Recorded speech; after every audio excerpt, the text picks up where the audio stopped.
everybody, this is Caroline. I'm gonna give y'all a quick garden tour this morning.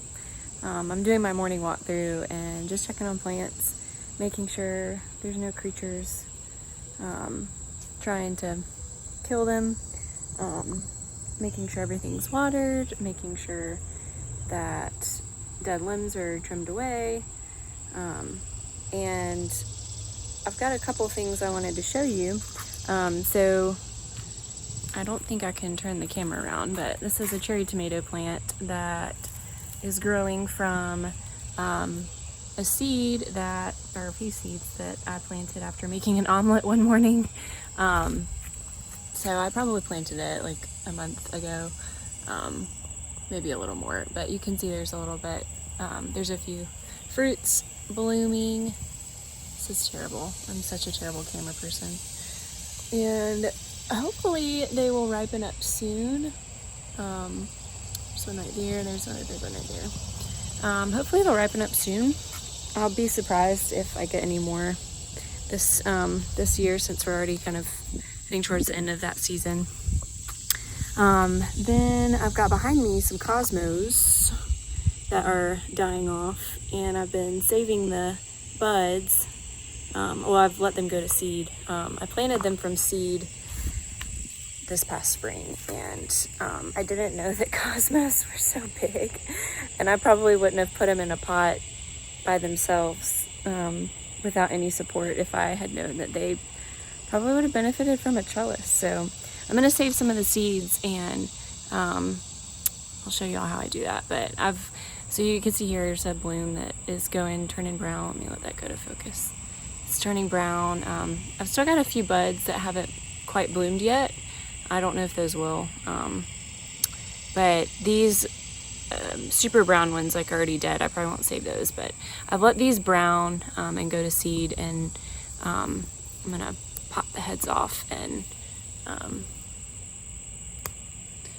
go back in the kitchen, and I got a stem with that one, and save those seeds. I got a few more over here that I might save some seeds from. I got these seeds from a flower farm I follow out in Washington, Floret Flower. So we'll see if I can keep them for next year. I was successful with my marigold seeds this year, so by letting the flowers and plants go to seed, like, you're able to replant and grow your garden that way without having to buy seeds. I think it's really, like, crazy that people buy seeds. I mean, I do, that you have to, like, buy seeds to start a garden when, like, plants naturally produce them. So if you're able to save the seeds, then there you go. That's a lot of work you don't have to do. Granted, lots of the seeds probably won't actually germinate, but you just need 1, 2, and then you have a plant. So you probably can't see, but these are marigolds that have all died off.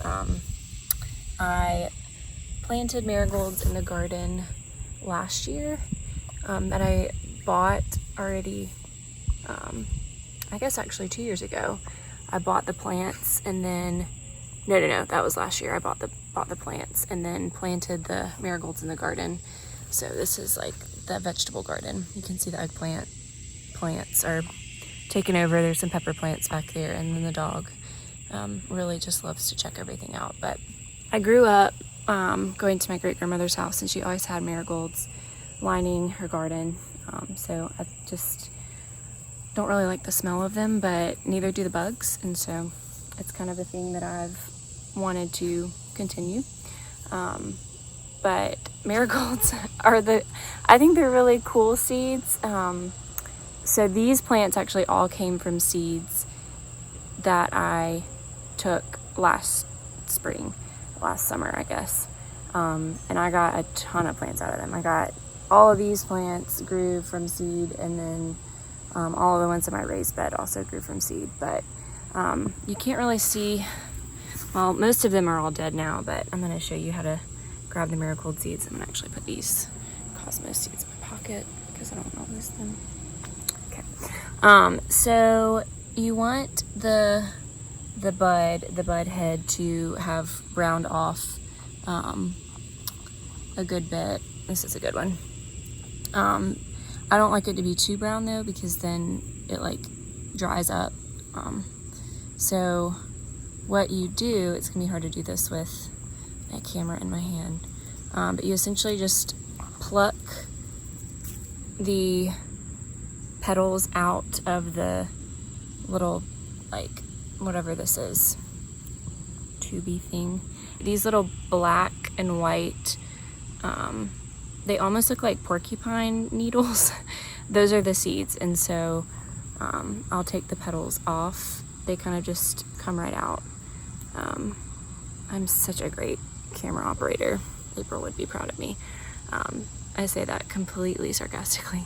So there's your marigold seeds, and I have so many of them that I'll show you. I'm not gonna even have enough like seed starting materials for all of them, but they do really well, and I love the colors, and I'm gonna keep them in the garden as I grow the garden and move the garden to my new house when I get married next spring. So it'll be fun to continue on that tradition. So yeah, we're at that point in the summer where most of our spring plants are all dying off. It's so hot. The days are getting shorter, so great time to start gathering your seeds and save them up for next year. So I think I might actually do a little walkthrough of how I save them. I've got a few different ones that I've saved that I can show you. So I may do that, post that up later on the website, homesteadinthecity.com. Not homesteading in the city, homesteading in the city. So be sure to check that out, and we can't wait to keep showing y'all more things as we just try and figure this whole thing out. So I've saved my seeds. I've separated them from the buds. You can see the process of how I did that on the website. But I just wanted to show you the yield of seeds from